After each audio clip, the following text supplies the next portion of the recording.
It is a very special edition of the Coast Watch Football A-League Men predictions this week because it is Unite round. Very excited for this upcoming weekend. Every single A-Leagues club in Sydney this weekend.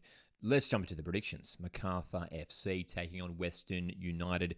This match being played at CommBank Stadium, home of Western Sydney Wanderers in Parramatta. Macarthur FC, a team who have sort of been struggling for form of late. They would love to turn it around with a win here, and I think they get the job done, 2-0. And it's more so because of the opposition that they're coming up against. I think Western United, again, struggling of late. I thought they were actually okay last week against Melbourne City. They had a chance to come away from that game with at least a point, and it'll be interesting to see if Aloisi makes more tweaks to the lineup for this upcoming weekend's fixture. But looking at the teams, I think Macarthur have enough to get the win here over Western United. The green and black, they're just struggling so much right now. But that, of course, kicks off Unite round for the A-League men's at least. Melbourne City and West Sydney Wanderers back in that fixture right up. Same stadium. Two fantastic matches in the A-League men's to catch at one stadium. So Melbourne City, I think a team we should really be wary of because they're finally coming into some good form after such a poor start to the season. But it feels like a long time ago now. They've been looking much more impressive. And those new players who they brought in this season have just gotten better and better week by week. Coming up against the Western Sydney Wanderers side who technically, they are the away team here, but they are playing at the home of West Sydney Wanderers, CommBank Stadium, of course. And this could be the game of the round. Wanderers will be disappointed that they lost at home to Mariners last week, eager to get back to winning ways. I don't think either team gets the 3 points here, though. I think it's pretty tricky to split. I'm going to 2-2 draw. Could be plenty of goals in this game. But I think initially, like a couple of weeks ago, I probably would have definitely favoured Wanderers at home, even against Melbourne City. But the way City have been playing recently, there's even a chance that Andrew Boot might return. There's word that he's going to be on the flight to Sydney and potentially involved with the squad, which is a massive boost for Melbourne City. Andrew Boot miraculously returning from injury ahead of schedule. But as I mentioned, that could be the game to watch. 2-2 Melbourne City Wanderers. That's my prediction for that one. Mariners victory will be a very fun game to watch because you've got one of the most informed teams in the competition in my Central Coast Mariners coming up against the team who are yet to lose this season, which is just remarkable. I mean, an incredible match last week from Melbourne victory in that 3-2 win away to Perth Glory. Dramatic late scenes there at HBF Park. Man, I mean, like, I've been stoked with how my team Mariners have been playing, and last week was the result that really really convinced me that this Mariners team is the real deal this season and is capable of, I don't want to say capable of challenging for the title once again. I think that's still a big ask. But, at least should be aiming to finish in the top six. I mean, we're playing fantastic football. Obviously, the big question mark around Central Coast Mariners is how do they cope without Brazilian star Marco Tulio, who has now departed the club.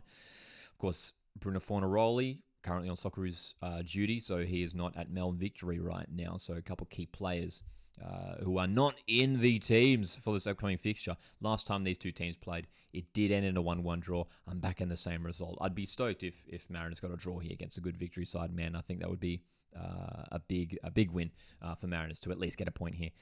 But, what a statement it would be if Mariners, I'm dreaming that we can beat Melbourne Victory, but they're too good at the moment now. Right, they're too good at the moment right now, Melbourne Victory. I can't see anyone defeating them. Adelaide United, Sydney FC.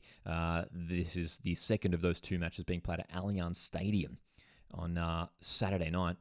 I've got Sydney winning 2-1. I've been really impressed with what the Sky Blues have been putting forward in recent weeks, and the results are coming. And Ufuk Talay is finally starting to have his influence on this team and this club, and they really are coming good at the moment. Sydney FC. The only question mark heading into this game is that they do have some injury concerns. I believe it's the likes of Joel King, Jack Rodwell, even Robert Mack set to potentially miss this clash with injuries. The word is that they'll potentially get Anthony Caceres back, which is a boost.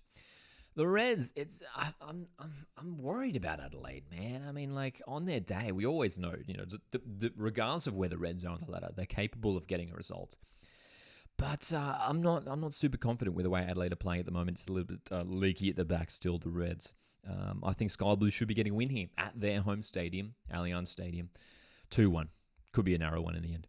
Perth Glory, Wellington Phoenix. We've got a distance. Isn't this funny? We've got a distance derby played in roughly the middle between these two cities. Perth and Wellington meeting in Sydney.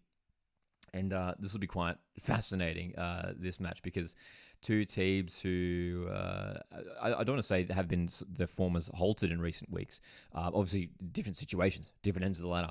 Glory still looking to get things going this season. They've been struggling, sitting second bottom of the ladder. Wellington, a couple draws recently, but this is a game I think they really should be winning. They're a better team than Perth Glory right now. I'd be surprised if Glory got something from this game. Wellington, just too good. Can they get Oscar Zavada back? I mean, that would be a huge boost, but they're doing a fantastic job without him, so maybe they don't even need him. Of course, you have to watch out for the threat of Adam Taggart, who's been in good form this season, as well as Stefan Kolikovsky, who's always keen to get himself amongst the goals, but I think Phoenix win this fixture. And then the second match, these two games being played simultaneously, one at CommBank Stadium, one at Allianz Stadium. Brisbane Roar, Newcastle Jets, again could be potentially the game of the round. I think could be quite an even game. I've got a 2-2 draw. Could be plenty of goals in this one. Two teams with some leaky defenses. Look, big heartbreak for the Jets last week, drawing 1-1 away to Macarthur. So close to winning that game, man. 99th minute equaliser. Brisbane Roar, I mean, Ben Khan, his second game in charge, couldn't get the result at home to Sydney. Can they do it here against the Jets? There is a chance. I think these two teams are pretty even when you look at the way that they're playing and in terms of their form at least. 2-2 draw. I think that could be another entertaining match. All these games really have the potential to really be an entertaining watch. So keep an eye on around this week. Let me know in the comments. Are you heading to any of these games? How many games are you heading to? I'm going to try and get to as many as possible. Really excited for your night round. Keen to see how it pans out. Thanks so much, guys, for tuning in. My name's Lockie. This is Coastal Football, and enjoy your night round.